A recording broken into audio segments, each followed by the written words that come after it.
Happy Wednesday, everyone. Welcome. I'm David, and with me is Stephanie, our producer and fellow board member, Jacques Boudreau, the leader of the Libertarian Party of Canada, and Corinne, the president of the Libertarian Party of Canada. The topic tonight is how to become a candidate for the Libertarian Party. This is a Libertarian Lens episode, so thank you for tuning in. We are streaming currently at X, Facebook, and YouTube. If you're watching at those platforms, you can engage with us, just make comments and ask questions, and we can see the dialogue as we go. Many people have reached out to the party since the last federal election, and many people have been asking how to become a candidate and how to get involved. And so Corinne knows all of those answers. She's the right person to have with us tonight to give some of those answers. I'm going to pass the microphone over to Jacques. Um, I know you've got some encouraging words for those that are interested in becoming a candidate. So Jacques, over to you. Thank you, David. So let me repeat something that I have said a number of times. We are a political party. We are not a think tank. Our purpose is to have people run in elections to give libertarians a voice. I was disappointed, of course, in the number of people that ran for the party in the last election. And having been newly elected as leader, I was the one who received emails and other correspondence from people saying that they wanted to vote Libertarian, but when they got in the booth, they couldn't find a candidate. So the only way that we can fix this, of course, is to get people to step up and to run as candidates. And tonight we want to take you through the steps required. If you cut it in small pieces, it's really not that difficult. And, Corinne and I are going to take you through the process so that in the next election, which is becoming closer and closer, it would be nice to have a large number of people. Now, to confirm what David has said, a number of you have reached out wanting to know. And I want to tell you that we are currently going through these applications, and every single one of you who's applied is going to hear from us later this month or at the latest in October. So your applications are not wasted, and we're going to get back to you. Thank you, Jacques. So Corinne, I know that you've got a really nice visual to help us walk through this conversation because there are lots of questions that people have. Um, first of all, how about I'd like if you introduce yourself. Sure. Anyone who's been tuning in, this is the first time that they may have seen you. So over to you. Yeah. Thanks, David. Even though this is my first time on, I've been involved with the party since, I guess the first time I ran was in 2015. And I was elected president of the party late in 2017. So I've kind of been in this role off and on, but mostly on since then. So I've seen stuff. I've been through a lot of changes in the political scene in the last, almost 10 years. It's hard to believe how much has actually changed in the last 10 years when you look back. New parties being formed, the PPC being formed. There was a lot of stuff going on at that time between the Libertarian Party and the PPC. I've got stories about that. I've got lots of stories. But ultimately, though, I've run as a candidate twice federally, twice provincially here in Ontario. Always in a Liberal riding, so it's a tough go here in Ottawa, and I can, it's kind of the good, the bad, and the really ugly.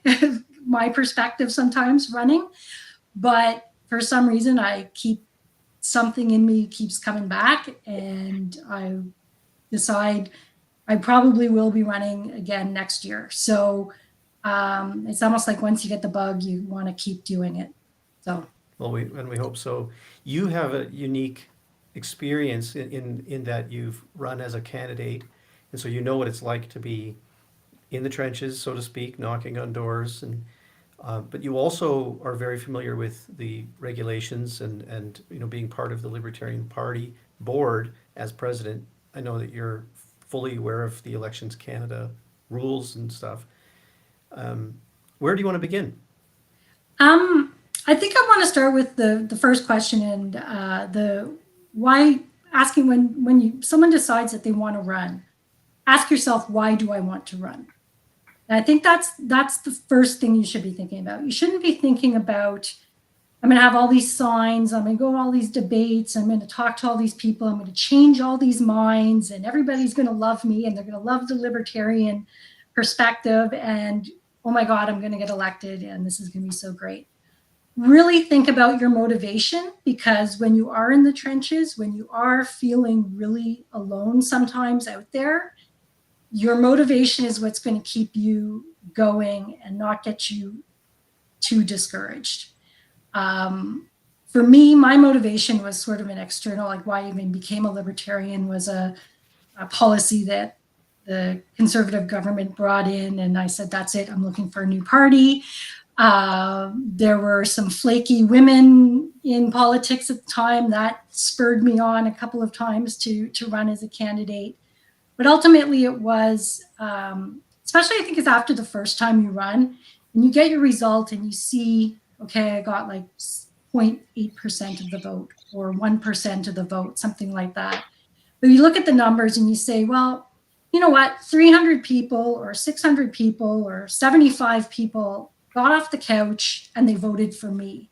And they wouldn't have done that if I wasn't on the ballot. And it's not like I'm trying to be a martyr and I'm not trying to do that. But that I think is part of the motivation that gets me out there, because I want to vote for a libertarian. And if there isn't somebody who's running, then it might as well be me. And I know Tim Moen used to say that all the time to people who are potential candidates.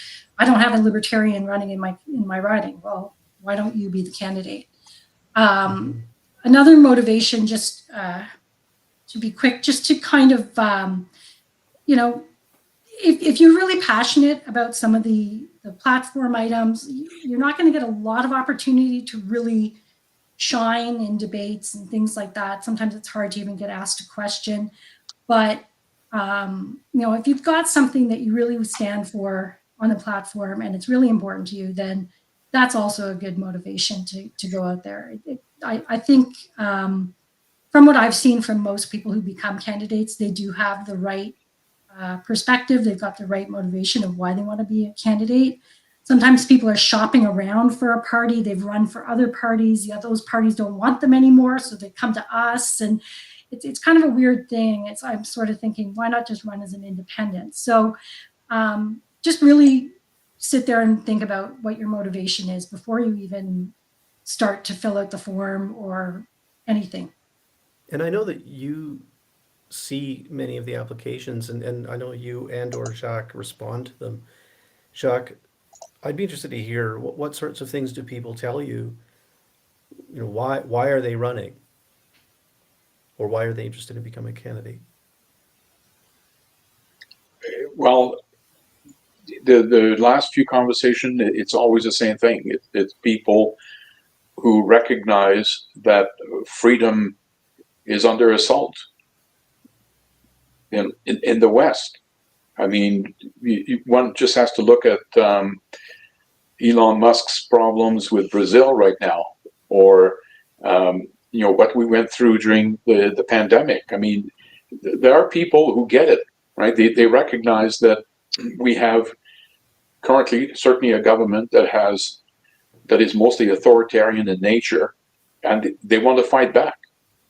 I mean, the other thing I will add is that most people that I've spoken to who run or want to run are well educated, and they know their stuff much, much better than the candidates of most other parties. In fact, I'm quite appalled to see how little candidates from many other parties know. I mean, they usually have no experience. They're not well read. Quite quite often, certainly with the Liberals and the EDP, they get chosen because they check certain boxes. I mean, I will say that if you do get invited to a debate as a candidate, you can have a bit of fun because you can really expose how shallow some of the other people are. But to get back to your question, these are people who are passionate about freedom, and they recognize that it's under assault and that we need to fight back. Mm-hmm. Mm-hmm. And so I'm just looking at this prompt on screen here. When I ran to be trustee in London, Ontario, my family was on board. You know, I talked it over with my wife. I know that that's important. But maybe move to the next question about whether a person needs permission from their workplace. And Corinne, what's your advice to that? Well, if you do get chosen, or if you become the candidate, make sure you go and talk to your work and find out what their policy is on political activity. A lot of, most workplaces, I'll say non-government workplaces, probably don't have a very strict policy on it. Probably something along the lines of, don't do it on work time. Like, don't do any of your campaigning and stuff on work time. Evening debates, knocking on doors on weekends. Like, they don't care. I was working for a Crown corporation for a number of years, and their political activity policy was very loose. Like, it was, talk to your manager, we'll get to HR, and the same thing. It was do it in your spare time. Then when I went to run in 2019, I think it was, or it was for a by-election, actually. It was a by-election in my riding. And suddenly it was like, oh my God, we got to do something about our political activity policy. And they lined it up, they spent months on it. And they lined it up with the federal public service, which is, you actually have to take a leave of absence without pay and benefits to be able to run. And of course, my workplace, they had to go even further than just the election period. And it was as soon as you declared as a candidate, that's when you had to take your leave of absence. And I've actually seen that from some candidates in other parties where maybe they're a lawyer. One of the candidates running against me in 2015, the NDP candidate, she was pretty high up in some kind of a justice position or something. And she was fighting to not have to, they were just flat out refusing to let her run or something. And then she ended up doing it anyway, and she lost her job, and like it was a whole thing. So government roles, legal, any kind of really public facing type of positions, really be careful with if you're high up in a company, be really careful about running or wanting to run. Make sure you talk to the right people in your organization before you take that step to commit. Can I ask also that, and I'm going to use a specific case here, this isn't an endorsement, but we have a mutual colleague, all of us that we know, Andrew Lawton in London, Ontario. He announced his run to be the next candidate. Yes. South of London, but he also announced the same day that he was taking a leave from True North Media.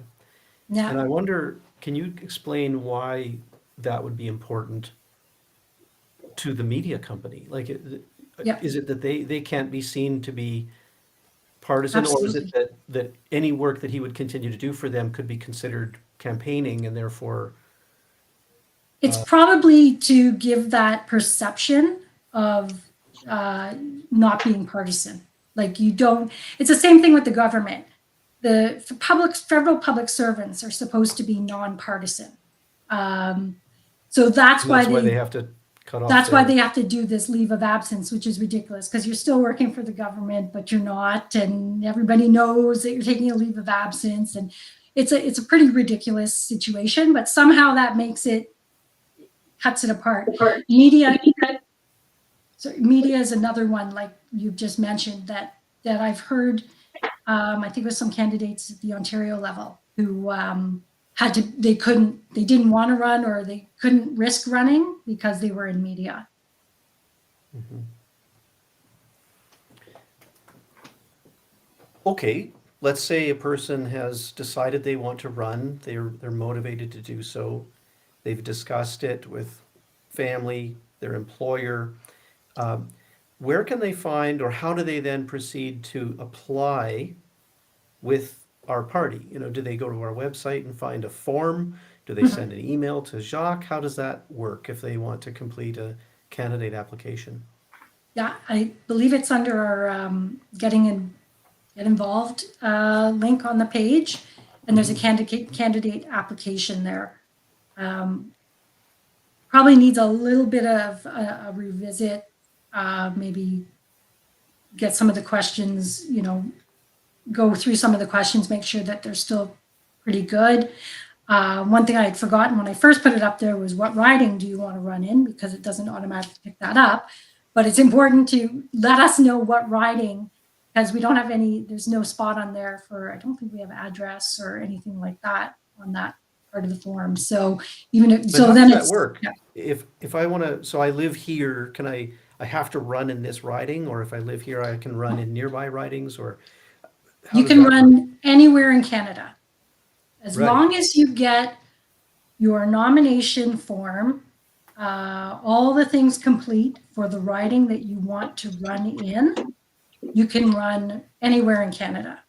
And so I know we're going to get into that, but like people need signatures from people in that Yeah, riding. yeah. So That's why I don't want to get too much into the detail on that, yeah, but let it know that I ran in 2019. I decided to run in Ottawa Centre against Catherine McKenna, and there were about 10 of us all running in that riding.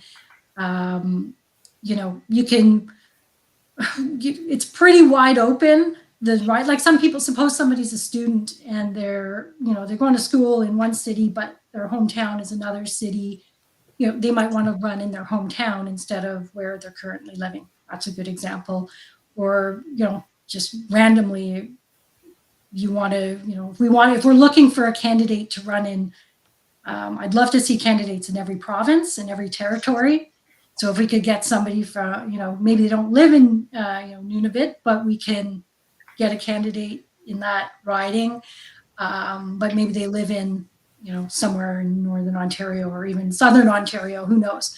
But maybe you have relatives there and you can get signatures. Like it is open you're open as long as you're a Canadian citizen over 18.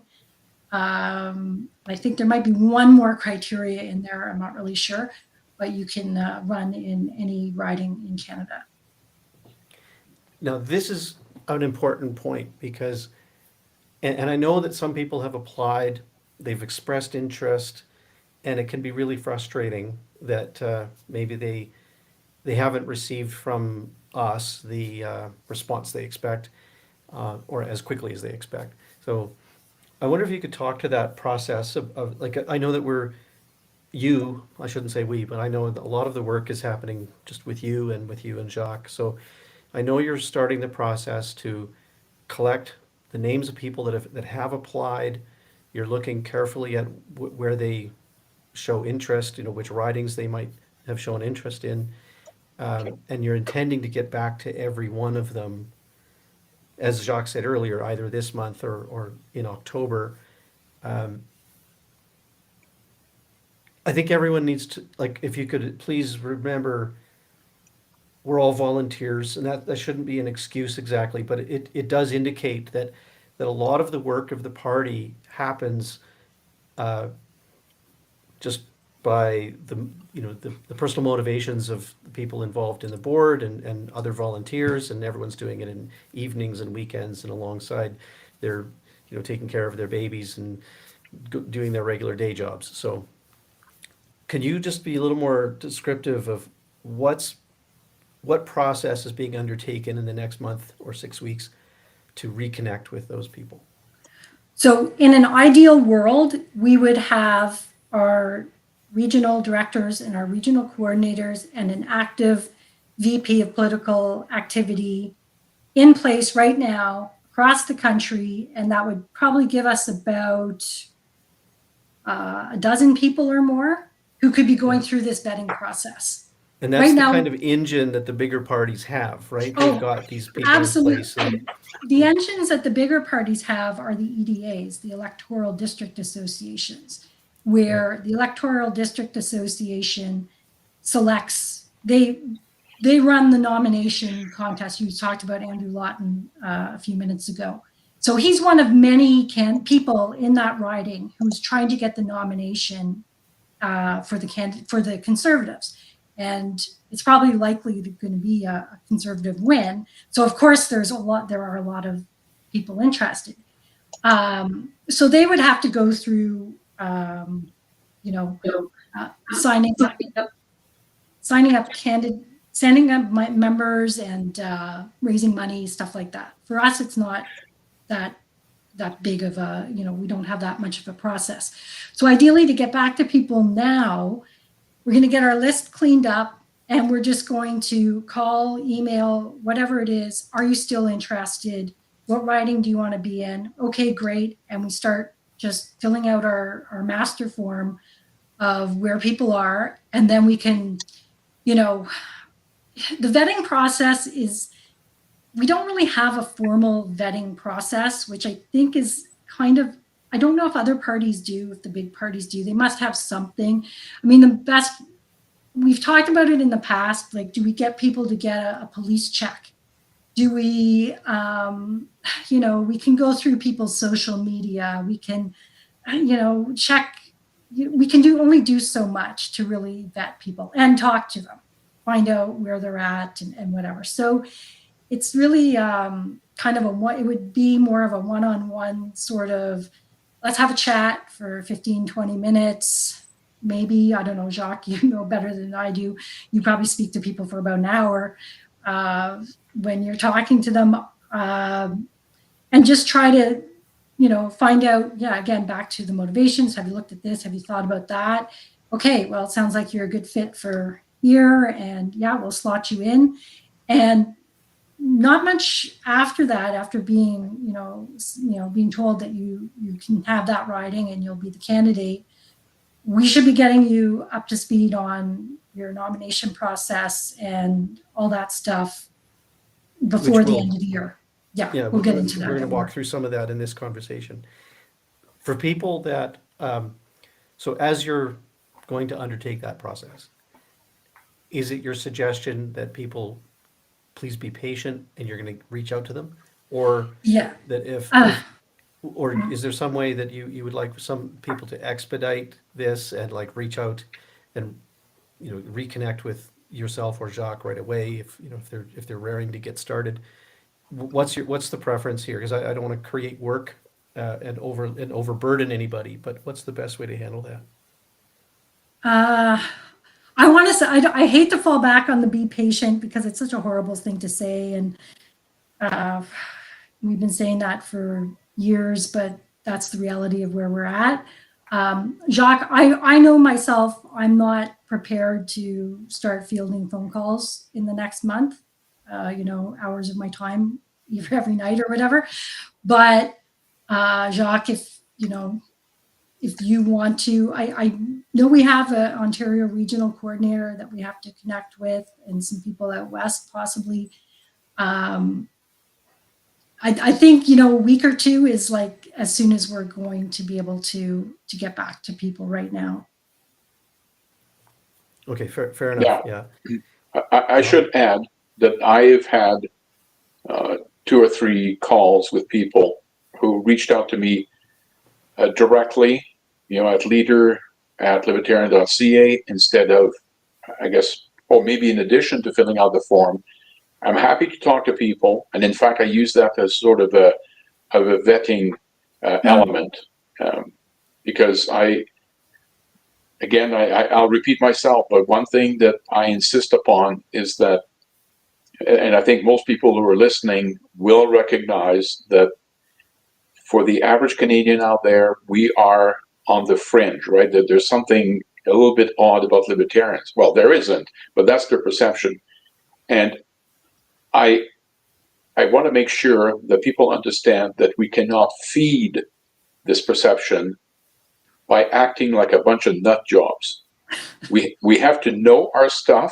which again, most libertarians that I know way more than the people they'll be running against. But to come across as unhinged is not helpful. So one of the things I try to ascertain is whether these people are well-spoken. We have to be polite. We have to be more polite than the opponents, because again, we cannot feed this perception that we're a bunch of weirdos. So that's one of the things I do in these calls that I've had. I'm happy to have we more. but Millet literally takes a chainsaw to the rallies, and so, Well, I'm just but kidding. David, He David, kind I of would won make on being a weirdo. I'm not advocating for it. I just find it really no. funny. There I would draw the distinction between humor. I mean, humor see. is fine, right? I mean, it was a shtick, Yeah, but yeah, it was a great One of- shtick. yeah, no, Yeah. it was. I mean, a few years ago, a few elections ago, the Ontario Party really tried to get a full slate of candidates, and I think they fell short by 3 or 4 candidates, and I think 2 of them had to get kicked out before the election, and and a lot of people were paper candidates, which we'll get into later as well. And you kind of balance it out. And at the end of the day, they thought, well, because they'd spoken to someone in the media and they said, well, what if we run a full slate? And they said, oh my God, that's going to be such big news if you guys run a full slate. Well, the votes didn't show it. The votes were no higher than the election before, when I think we ran 78 that year or 72. And the following election, it was 118 or 119. And it was about the same amount of votes. Because that was when Ford came in, and so you can look at all sorts of reasons why that might have happened, but getting a full slate is not the magic. That's not going to spark the Libertarian Party of Canada to epic proportions. Watching the PPC, and I hate to talk about the PPC, but watching the PPC over the last couple of election cycles and the by-elections, it's all playing out exactly how I would have predicted it. They thought they had this charismatic leader who was going to come in there and blow everybody away. And they were telling their candidates that first election, you're going to get elected. Take out a loan, do this, do that, all this stuff. I knew a few people who had hardships after that election, and were glad to never have anything to do with them again, because they were convinced that this was going to, I forget how many candidates that they ran that first election. So our goal isn't to run, it'd be great if we could run 343 candidates. All the other parties do it. But to what end? If we can run 100 really good candidates that kind of make some noise and actually draw some attention, good attention, I think it's going to do more than just throwing a whole bunch of names on the ballots and hope that, oh, look at us, we're so great, we got 343. Yeah, well, what did you get out of it? So you've just highlighted an important factor here. When people choose to run, they may face real expense, and I can appreciate the advice you've just given. Be realistic about it. Don't go and take out a loan, expecting that you're going to get elected and be able to repay that loan with. And so I think you're right. Some people approached the recent federal election with some unrealistic expectations. So if someone becomes an active candidate, is this the time we can now kind of talk about what they should consider the campaign materials and the requirements around signatures? Can we move into that? Yeah, absolutely. Where should we start? I guess we should let's start with the nomination process itself, and then we can talk about campaigning and materials and all that afterwards. So right now, if you're interested in being a candidate, and this might be point number 3 or 4 here, like, why do you want to run? Talk to your work, talk to your family. Go to Elections Canada site and read. This is all I'm asking you to do. go to their site, go to the political entities. I think it's political entities under nomination process, something, the website's a little bit wonky. There's links everywhere. But really understand, even if you just take 20 minutes, understand what is required of you as a candidate to get, your nomination papers into Elections Canada. So there's the criteria of being, 18, over 18, Canadian citizen. There's the signature requirement where you have to find a way to get over 100 people in your riding to sign pieces of paper saying that doesn't mean that they're going to necessarily vote for you, but they will help you get on the ballot. That's the way to always phrase it.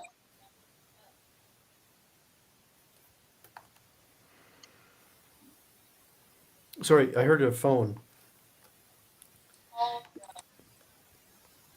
Okay, let's get back. That's all right. Yeah, so that was it. Like, just make sure you understand the nomination process. And even after that, it may make you go, wait a minute, this is a lot of work. I don't want to do this. So just know that there are steps that you have to take to actually get on the ballot. Even after we say, yeah, great, you can be a candidate, you still have to do go through all the nomination process. And that also includes getting an official agent. And that can be a friend, family member, anybody who is willing to basically sign your paperwork, make sure that your return gets in after the election. Anything that has to do with financing, they have to manage it. They have to open a bank account for you. I know Jacques and I have different experiences with this, with Elections Canada. I always have opened a bank account and I've always raised money. Not a lot of money, but it was always a good amount to get some signs and some pamphlets or whatever, cover gas, stuff like that. So just be really familiar. Like, and so I ran as a trustee. I know some of the regulations are different. For example, I did not need to get 100 signatures. Right. But if I were to run as a candidate in the federal party, you need 100 signatures or more. I did get a bank account, a dedicated bank account. And just so people are aware, I did go to a credit union. It was a local credit union, and they had a bank account product that they offer for free. I'm not guaranteeing that they can do this in your area, but in my area, I was able to get a free account where I wasn't paying any service fees to the bank. And it was in that account that I was able to collect donations. I spent about $3,000, $3,500 in total on things like brochures, lawn signs, and so on. And I think in total, the donations I received were in the area of about 2,000. So I was quite fortunate to have some people actually donate their money, and some people donated their time. I had 3 volunteers that were very active and helpful, but it was a lot of work, a lot of my effort. So don't expect that people are going to jump in and volunteer for you and create this engine to get out the vote and to get out your lawn signs. Like, expect that you're going to be driving around in your own vehicle, putting the lawn signs in with your daughters and your wife, and it's many hours on your own. It's worth it, but it is an investment.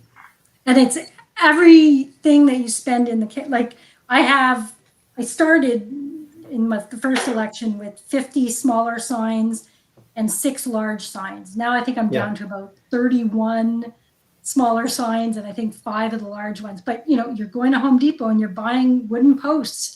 Those are part of your election expenses. Maybe you're buying pizza for a couple of people that help you out with campaigning one day. That's an election expense. Like, keep your receipt, all that stuff. This is all stuff that you, and again, this is if you want to be active in a campaign. We can get you on a ballot. Like, you can get on a ballot and decide, yeah, I'm not really interested in knocking on doors or talking to people or going to debates. Hey, if you're on the ballot, if you put in the effort to get on a ballot, I mean, you're That's good. already way, that is the hardest, to me, that's the hardest part, is getting the signatures. And that's what we call the paper ballot. Or the paper Paper candidate, candidate, right? yes. Jacques, I know you talked earlier about that. Why is that important again? Because it Why gives is a that helpful voice. to the party? Because it gives a voice to libertarians, right? They have somebody to vote for. And right, so I think the encouragement there is that the candidate doesn't have to feel obligated to go to the debates and get out there with lawn signs and things. If there is someone in a riding with that kind of energy, that's welcome. But if there's someone that is interested to be a paper candidate, that is also welcome. I think that's worth reiterating.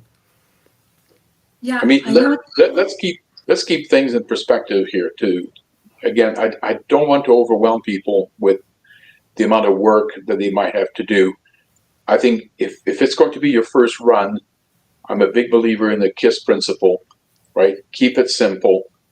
And that means, well, in terms of perspective, I actually read a study about the impact of signs, right? I don't know if I'm at the margins on this, but I mean, even though I run, I cannot stand these mountains of signs every election that we have that clutter corners and right. And I was actually wondering in this day and age whether they actually worked. And the study was saying that signs can have an influence of about 2% on the vote that you're going to get. All right. So now let's think about this. If you are a large party that's going to get 40,000 votes, right? Well, suddenly 2% is enough hundreds of votes to possibly help you win. But if you're a libertarian candidate who's, hoping to get maybe 500 votes, 2% of that is 10 votes, right? So I would encourage people to think seriously about whether they want to spend money getting signs, because I would say the outcome is immaterial and it will save you a lot of aggravation. I have done it. I have gone out, by myself, planting signs and, taking them off afterwards. And although it was kind of funny because one time we had the legalized marijuana signs that I never had to pick up because they were all stolen.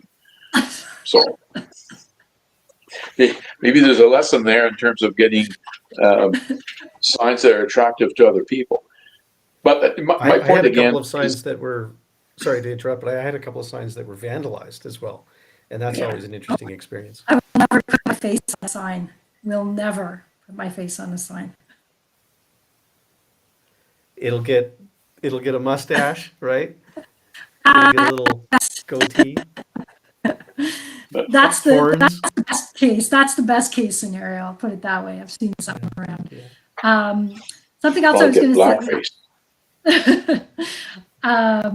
Where I would encourage people to put money is things like door hangers. Somebody put it to me this way. You've got the time from the front of the door when somebody picks this up till they get to the recycle bin to have some kind of an impact. So maybe put your picture on that, put some high level points, things that are, party platform items, and then maybe on the back, put a very quick bio of yourself.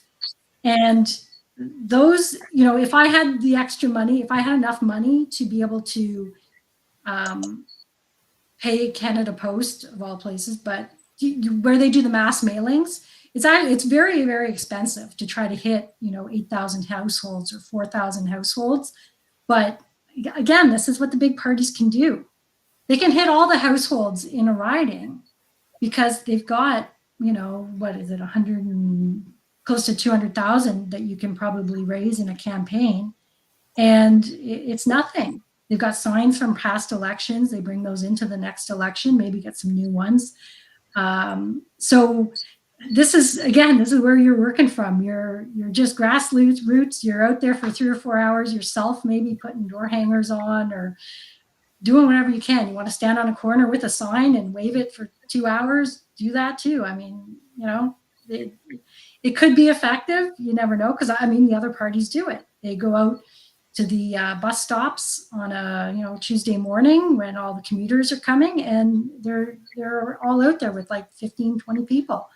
So yeah, there's lots of things you can do. I mean, social media, there's a lot of rules around social media and paying like if you got a Facebook and then you're boosting posts and you're paying, like there's a whole thing with social media that I really don't know enough about. So I have a separate Facebook page just for my candidate stuff, but I'm never putting money into it because like there's some kind of retention and there's a whole policy thing around that. So, if you're hey, if you want to do it, great, but it gets complicated very quickly. And I think it's why you recommended earlier that people really go to the Elections Canada website and read the regulations. I did that, and like by the time I realized I wasn't understanding the regulation, I realized that's not where I should be spending my money. Like advertising online gets complicated, publishing videos and that gets complicated. It's much easier for me, anyways, to have made the lawn signs, make the brochures, and hand them out at people's doors.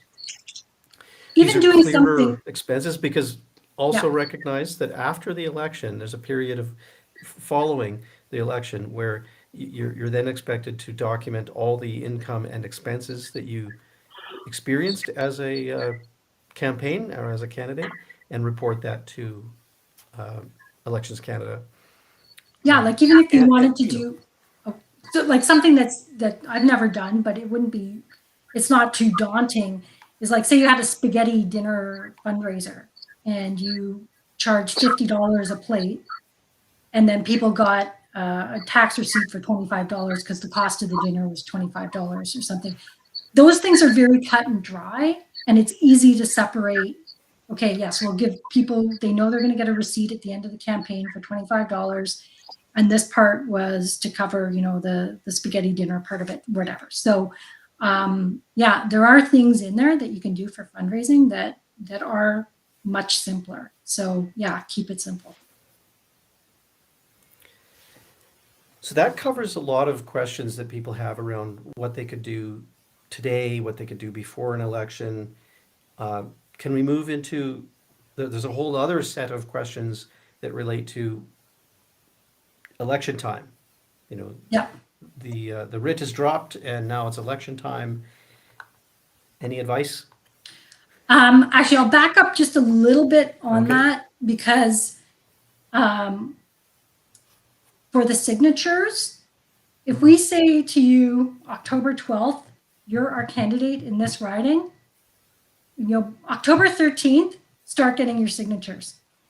That's what I'm saying. Like, Elections Canada, if you've got a good RO, and I will frame it that way because I've been lucky. I've heard horror stories from people about their returning officers, and they wouldn't accept certain things unless they were exactly a certain way and things like that.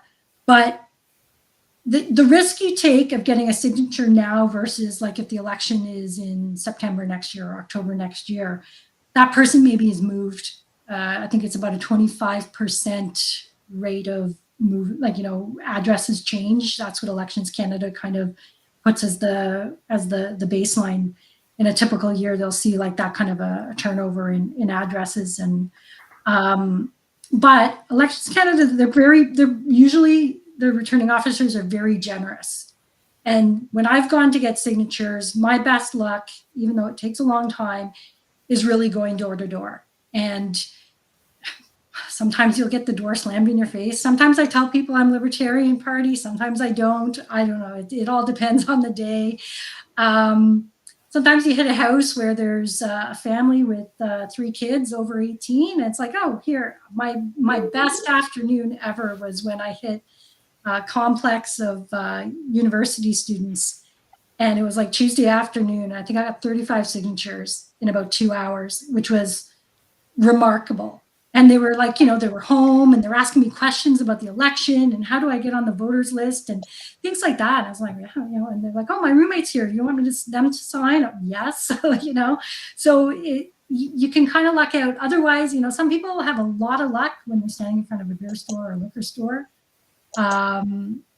It all depends. It all depends where your comfort level is, and a lot of people like I'm really surprised that Elections Canada still wants the signatures, because the privacy issue is like it's just getting so much scrutiny now.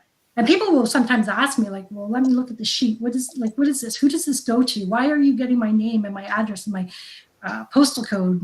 So it's not an easy go for us as a small party, and which makes it easier. It does make it easier if you've been in a riding for a long time and you know people, and maybe you can say, here are 10 sheets, like give it to 10 friends and say, can you get me 10 signatures each, like friends in the neighborhood or something. Like there's ways to do it where you don't have to just be out there all by yourself knocking on doors and hoping that somebody will sign for you. So I'd like to add here too, yeah, that like even before you're selected as a candidate, you could be keeping in mind where you're going to get those signatures. For example, yes, I've been keeping my eyes open for, like, there's a retail store nearby where I go, and he sells wine, and on the windows of the store he has like quotes from like Margaret Thatcher or Ayn Rand, and I know I'm going to hit that guy up. Like I know I'm yeah. going to go there with a sheet and I'm going to ask for his help. But I'm keeping my eyes open for that kind of network, That's fantastic. and it's important to be doing that. Yeah, and Costco is probably not a good place because you probably got 3 or 4 ridings all feeding into that Costco. Yeah. So you'll get people who you need the addresses in the riding. Like there's Can I no way add around that. too that as libertarians we have another unique problem here? Like I remember wanting to go up to someone's door and knock, but on the door it says "Do not disturb," and I'm like, Yeah. this is my kind of person. And I want to, but should I disturb them and get that signature, or should I leave them alone? So as libertarians, just know that you're going to have this. I have this sort of inner conflict. Yeah. So expect Oh that. yeah, the no soliciting, no Yeah, flyers, no flyers. Well, I've got those are the the people that door. are most likely to vote libertarian. And how do you reach out to them? Yeah. Yeah, Yeah. absolutely. So yeah, and I think Jock, you were saying that they may be changing the signature, like the nomination process, that it might be the 6 months ahead of an election, or was that on the table? Well, I don't know about that, but they are proposing to reduce the number of required signatures from 100 to 75. Yeah, But it's part of almost like an omnibus bill. There's all kinds of stuff in yeah, there, yeah, and the chief electoral officer was saying that they are themselves pushing back on a few items of them. So yeah, he wasn't too optimistic that they would go through as is. yeah. So yeah, the reason I bring that up about the signatures to start getting them now, because if you wait until the election is called, well, the shortest time period for an election is 36 days. So that doesn't, and that's 36 days from the day it's called to the day, the election day. Nominations close, is it 20? I'm trying to remember now. 21 days before? No, it's no longer than that. You only have about 2 weeks.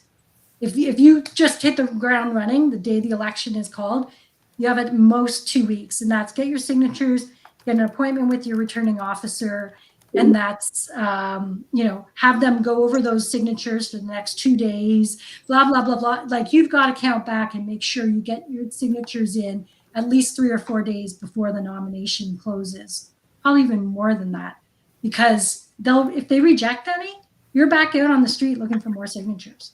So and we've had people who wait till last minute, or even if they don't, they get I've heard of people have like 20 signatures like disallowed. And, oh my God, now you got to go out and get at least 20 more, and then you got to go through it again. Like it's it's such a pain, but it's Yeah, it's in the rules, and that you got to do the it. struggle is real. I was going to say the struggle is Yeah. real. But know what your dates are. Like as soon as it's called, there's a calendar that will be up somewhere. Your returning officer, it'll take a few days. They won't have a phone hooked up yet, and you'll be trying to email them, and no one has email, and like it's chaos for the first week in a returning office. And but I mean, I think the last couple times I've actually done a meet and greet with them first, and then I'm like, yeah, I'm running, and they want to help you like you wouldn't believe. They want to give you maps and lists and all sorts of things. And like sometimes with the list, you have to give them back at the end. So if you take a list, make sure you give it back.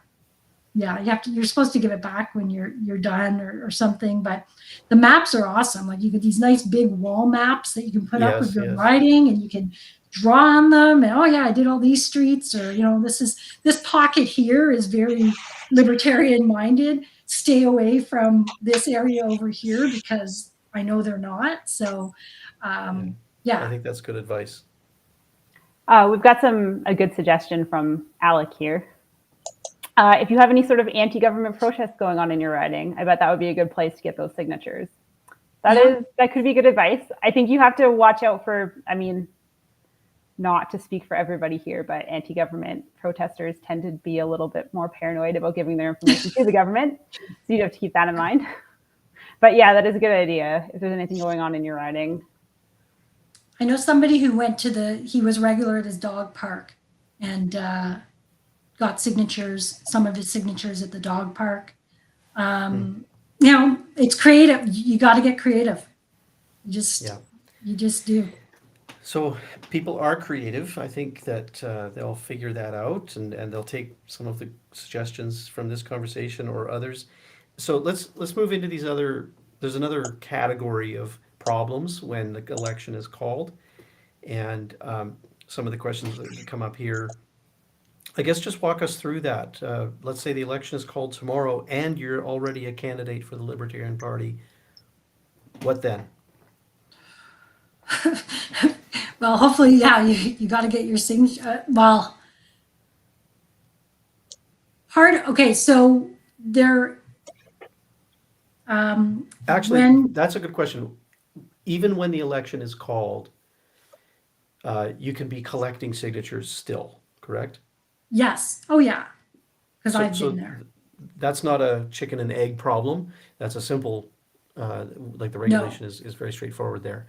And so you can be collecting those signatures, but when you get 100 or more, then you're a candidate.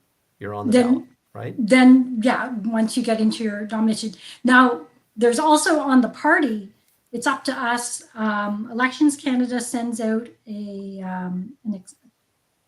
last couple of elections, it's been an Excel spreadsheet. And as we start naming candidates to ridings, we update this spreadsheet and send it into them. So they can notify the ROs, and they know that this person is a candidate for the Libertarian Party in this riding, and we're expecting them to show up with a nomination paper at some point. Because we've had times where, yeah, go ahead. Mm-hmm. And tell everyone again, the returning officer is not someone that you have to recruit, correct? It's someone within Elections Canada? Yes. So and they're assigned to the riding, is that correct? Yes. So your official agent, because it's two words, right? So it's official agent, returning officer, like they kind of sound like they could be the same thing. So official agent is the person working with you in your campaign, your friend, your relative, lawyer, who cares, whatever. They're the ones managing your finances, your bank account, making sure all your paperwork gets in within the 3-month, 6-month time frame afterwards. And then the returning officer is somebody hired by Elections Canada. Every riding has a returning officer, and there's a returning office. So in that office, you could go there. It'll be somewhere in your riding. You could go to Elections. Elections Canada will update. If you go to Elections Canada's site, you can go and find every riding and there'll be a map, there's a blurb. When it becomes election time, actually, you can probably look at it right now because there's a by-election going on. So if you go to the by-election page for the Montreal riding, and I think it's in Winnipeg, the other one, you will see listed there the location of the office, the name of the returning officer, phone number, email, all that stuff should all be listed there. And that happens for every riding when there's an election. And like I said, some will take longer than others. Sometimes it's hard for them to find returning officers, and they may have to recruit somebody kind of last minute. But that's your main base in your election of where to get information. And the returning officers will also hold meetings with the candidates. Now, the big parties and the people who are the big names in your riding probably won't show up, but their representatives will show up to these meetings, and they'll just go through some details, and you can ask questions and all that. Like, attend if you've got the time, if you're interested in being a more active candidate, attend the meetings, become friends with your returning officer, just keep the lines of communication open there.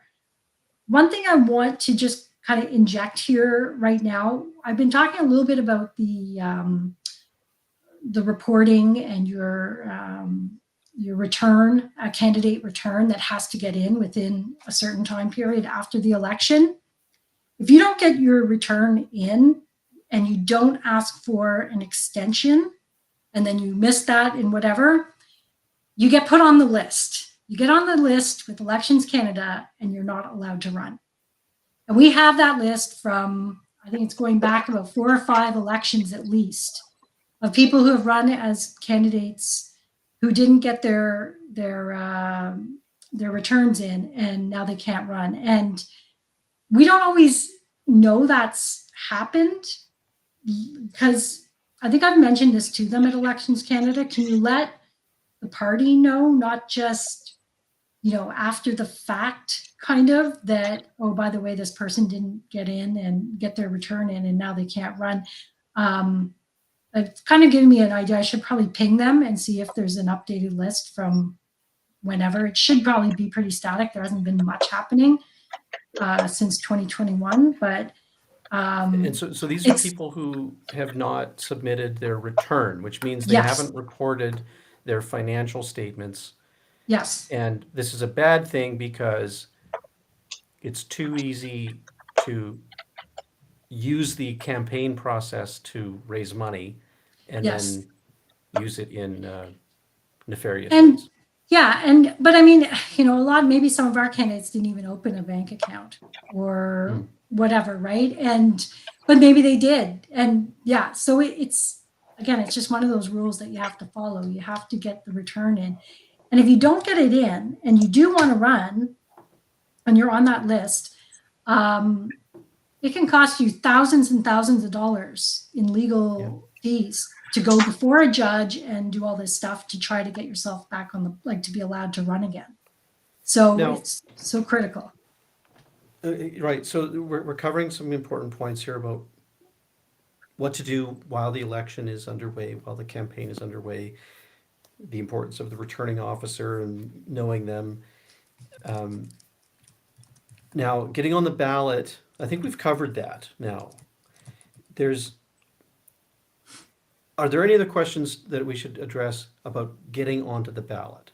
Jacques, have we covered that? Stephanie?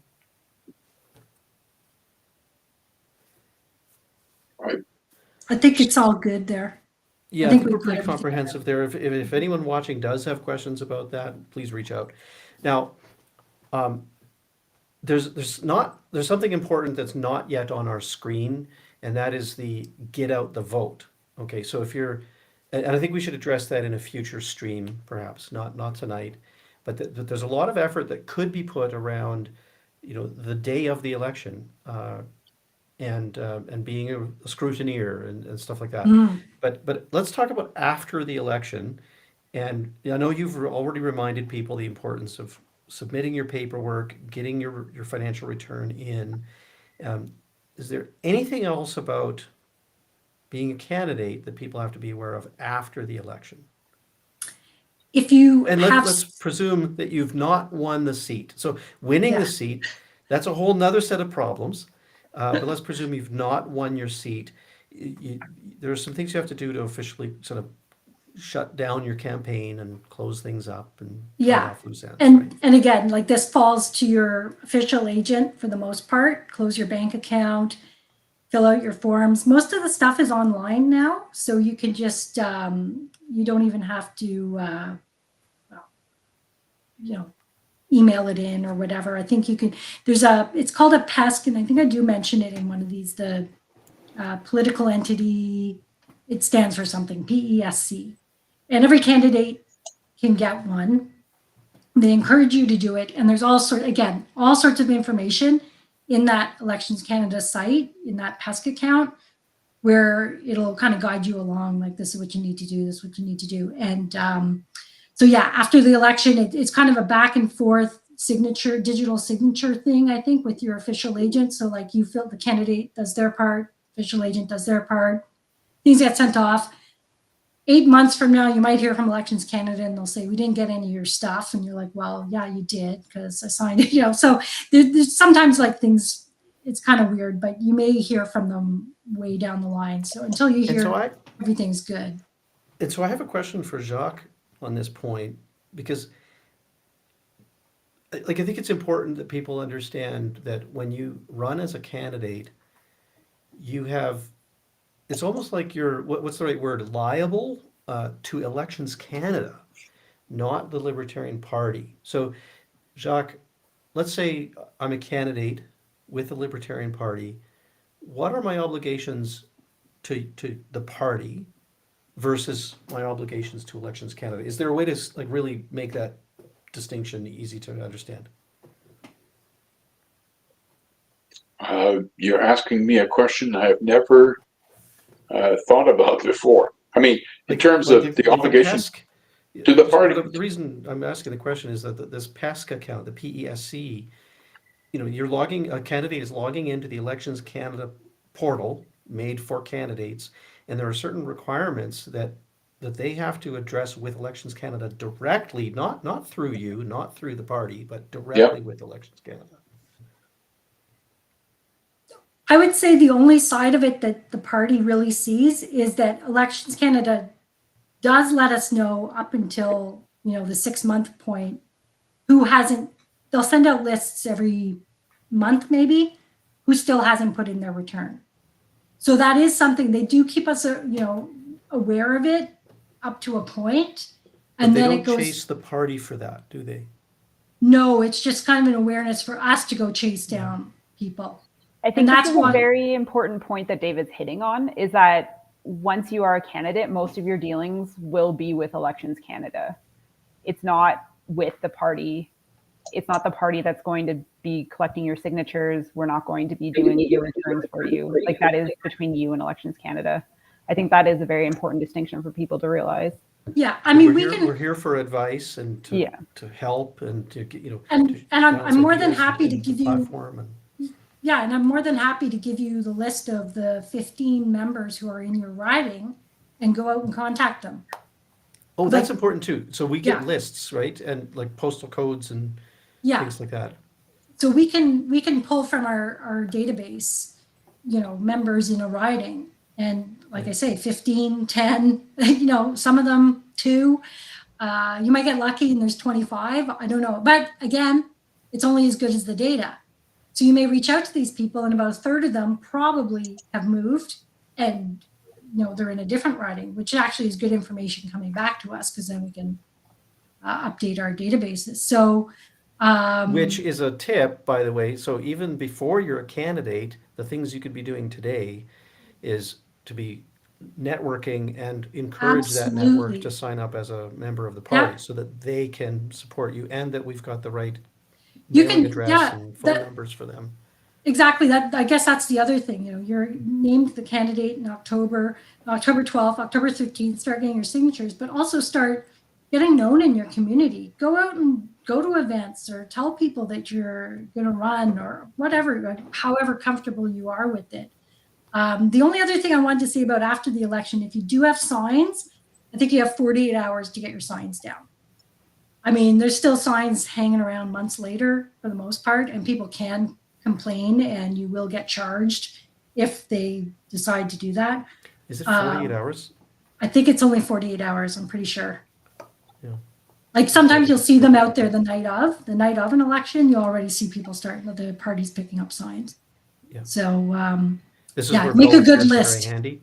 Yeah, And- make a and- good list of where your signs are. Yeah, make a map There's apps. of where all your There's signs were put. apps. I think there's apps out there now. I always just write them in a notebook, like this intersection and, you know, whatever. And it's always fun to see what's left at the end of an election. Okay, I guess it disappeared.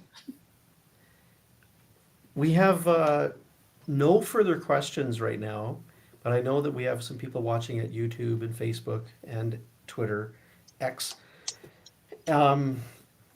Is there anything more to say? Like, Corrine, I think you've been able to paint a really nice picture of what it might be like as a candidate and how to become involved and what to be aware of and the kinds of info to pursue as you get closer to the election. Like, go to the Elections Canada website, read the regulations.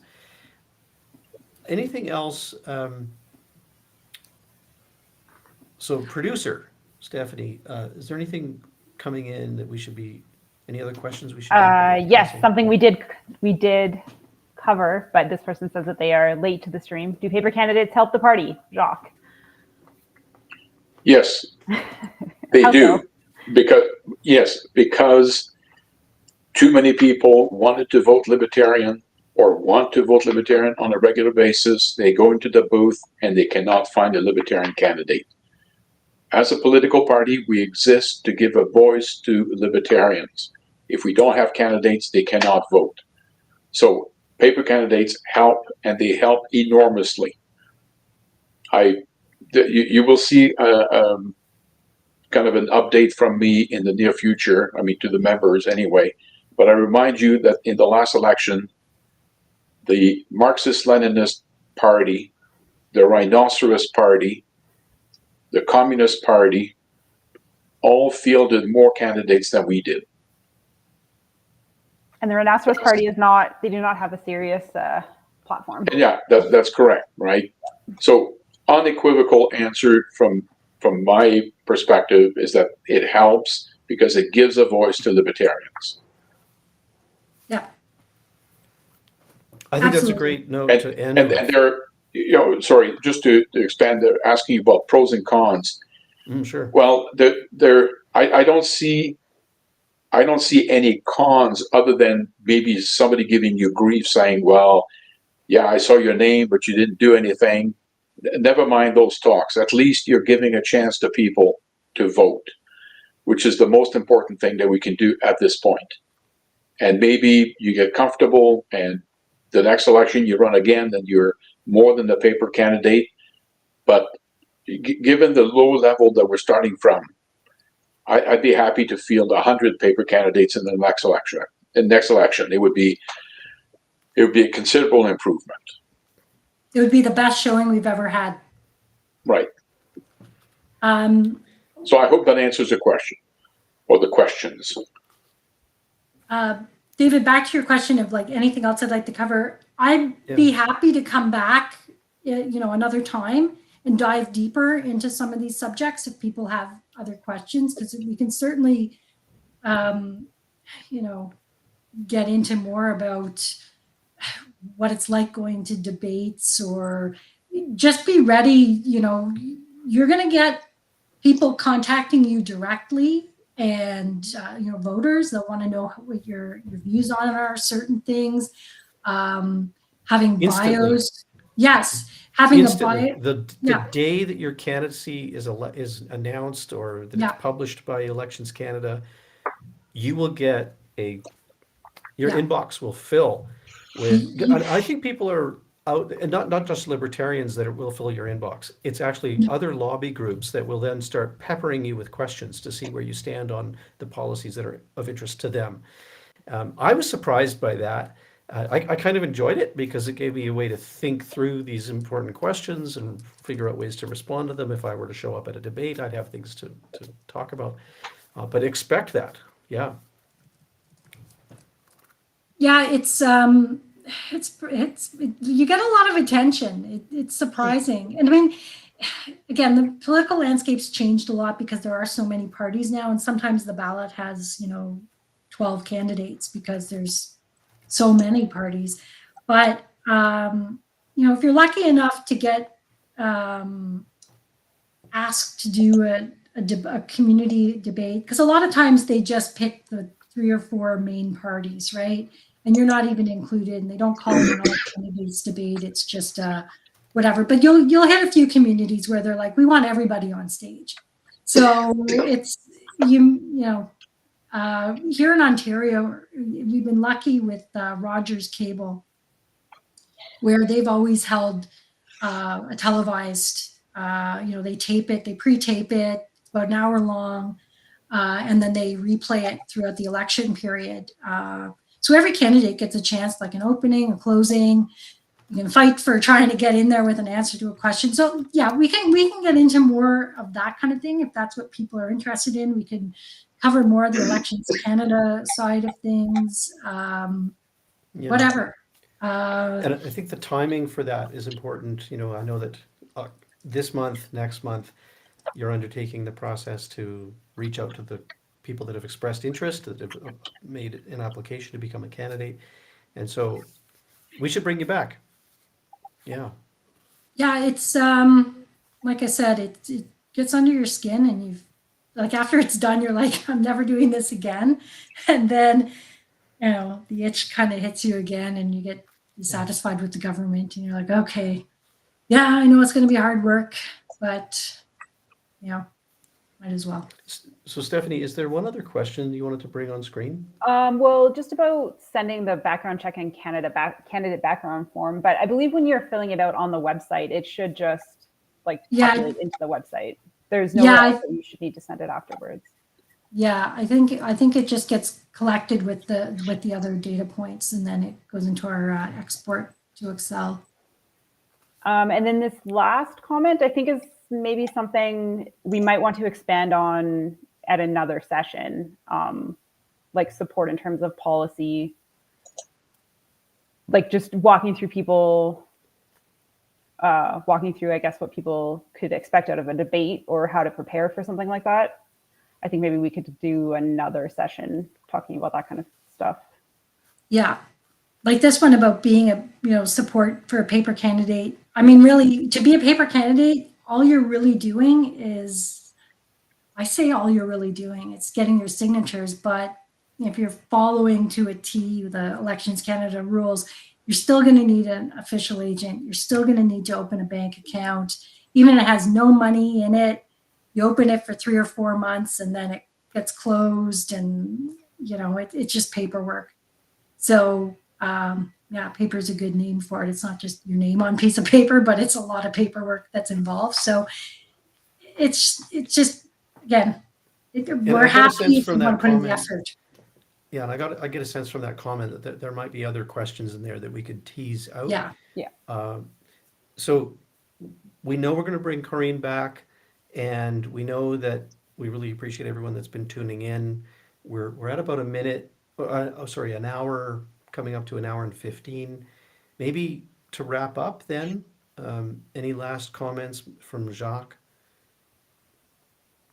Well, know how to become a candidate. Please step up. We badly need more candidates. So please, you now know how to do it. Please sign up. Something I'd like to do too, as we start getting candidates, is just firing out on social media. This is our candidate for this riding. This is our candidate for this riding. Get your bios, all that stuff, and just pump people as soon as we can get you nominated. Not get you nominated, get you named as the candidate. And if that's a month or 2 from now, I think getting any exposure for people this early is going to be really helpful. It'll really be different from other elections for us. Yeah, and I think we will come back to more Libertarian Lens episodes with topics like this, what to expect as a candidate. So thanks for everyone tuning in. We were at YouTube, X, and Facebook.